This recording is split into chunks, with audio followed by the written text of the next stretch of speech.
Salah is the first thing that is the oxygen of the heart.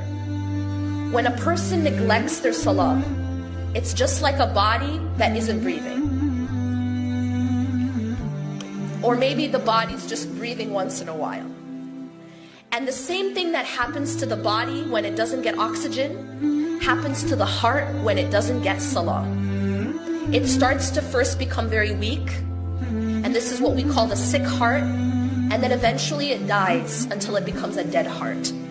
And that person will be walking around and they will appear to be alive, but they're actually dead.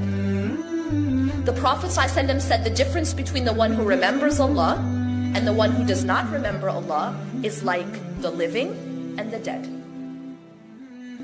And so a person who isn't praying internally is dead. Even though in the physical sense,